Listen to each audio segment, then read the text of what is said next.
For tonight's lesson, we'll be doing Module 3, Lesson 17. We're going to start with the second question, which says 50 divided by 2. So you'll notice in this question we have a place value chart set up that has tens and ones. Over on the side, we also have, where I just started, we also have our standard standard division set up that has our 2, what we're dividing by on the outside, and our 50 on the inside. On the bottom, we have a setup where we can check our work, and we have a quotient, which is our answer to a division problem, and remainder, which is whatever we have that is left over. So to start with, we're going to talk about our place value chart. We have tens and ones. We are dividing by 2, so I'm actually going to take my place value chart. I'm going to cut it right in half to make it easy for myself. Now, I have 50. I can think about 50 as 5 tens. And I'm going to want to break apart 50 into 2 groups. So I'm going to try to break as many tens as I can first. So I'm going to put 1 10 in each, so I've used 2 tens total. 3, 4, so I've used 4 tens. Now, I have 1 10 left. I can't split my 1 10, or I can't just put it in the top or the bottom, so I have 1 10 left over.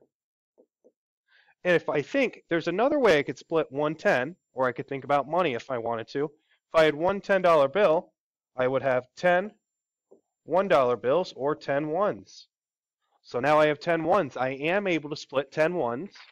So now I'm going to split my ones, 1 and 1 on each. So I've used 2 total, 3 and 4, 5 and 6, 7 and 8, 9 and 10. So I've used all of my ones now. Now, if I had anything left that I hadn't used now, I would have a remainder. If I look at my question in 50 or 5 tens, I have a 0 and a 1, so I've used them all. I've actually used everything. So now to find my answer, I'm just going to count what I have. So I'm going to start with my biggest place value. I have a 2 in my tens, so I'm going to put a 2 up top. And I have 5 in my ones. I have 5 for a final answer of 25. I'm going to put that down here. My quotient is 25. My remainder would be anything that I have left over, which I don't, which is a 0. Now, before I go over and do my standard division, I'm going to check my work.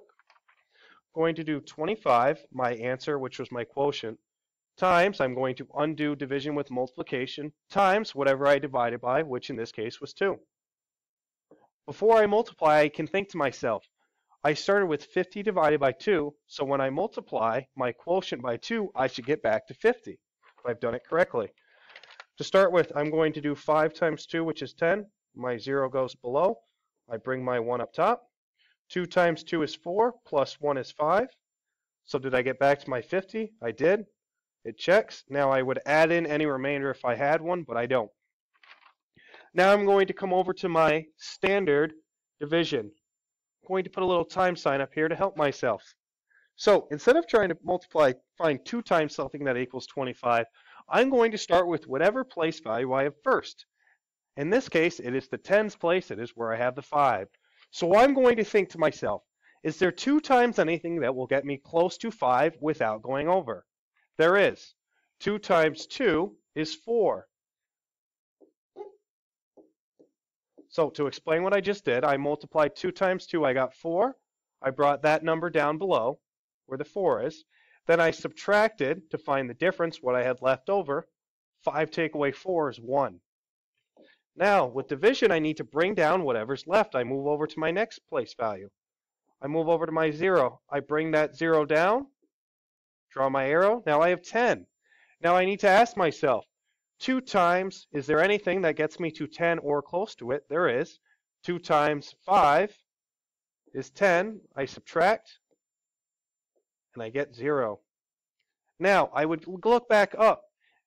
I would look kind of in here to see if there's anything else I need to bring down. There's nothing there. If I look at the bottom, anything down in this area would be my remainder. So I'm going to just write remainder for now. We're not normally going to do this. So anything down here would be my remainder. I have a remainder of 0. So I have an answer of 25. I'm going to write a little r for remainder of 0.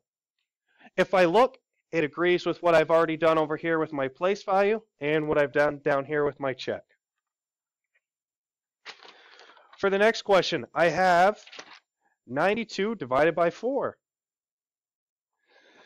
Now, with 92 divided by 4, I'm going to start with my biggest place value again.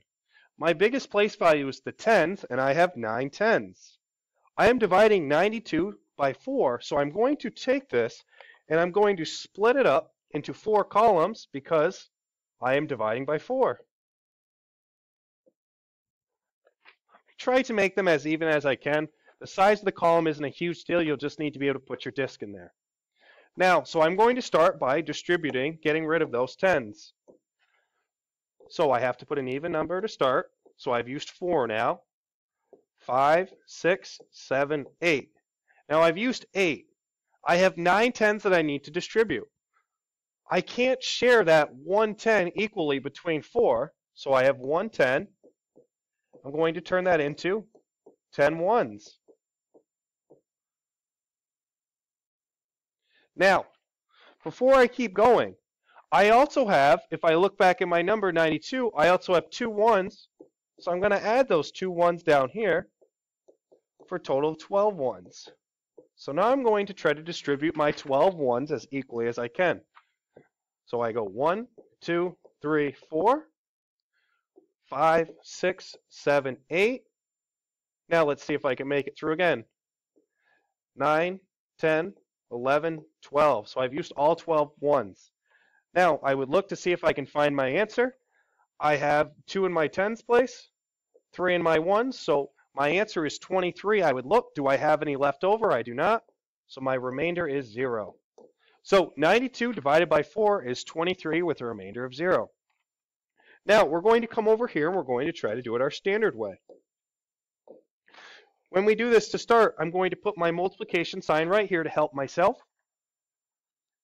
To begin with, I start with my biggest place value, which is my tens, and the first number I see, which is a 9. So I need to ask myself, is there 4 times anything that will equal 9? There is not, but there is a math fact that will get you very close. 4 times 2, which equals 8. So I'm going to bring it down, subtract like we did in the first one. Now I look. I look to see what I have left. I have a 2 left, so I need to bring that down here. Now I can ask myself, is there 4 times anything that equals 12 or close to it? There is actually. 4 times 3 is 12. Subtract. Whatever I get down here would be my remainder. I look up here just to kind of see, is there anything left that I need to bring down? There is not. So my answer is 23. My remainder is this bottom number, which is a 0.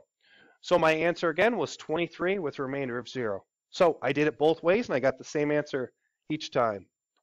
Now to check, I could do 23, I could undo it. So my quotient, which is 23, times what I'm dividing by, and I should get back to an answer of 92.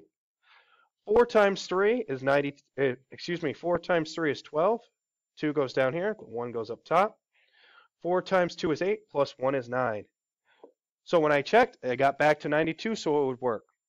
So give these your best shot. This really important part, this standard division that's over here, is what we're really going to be focusing on moving forward.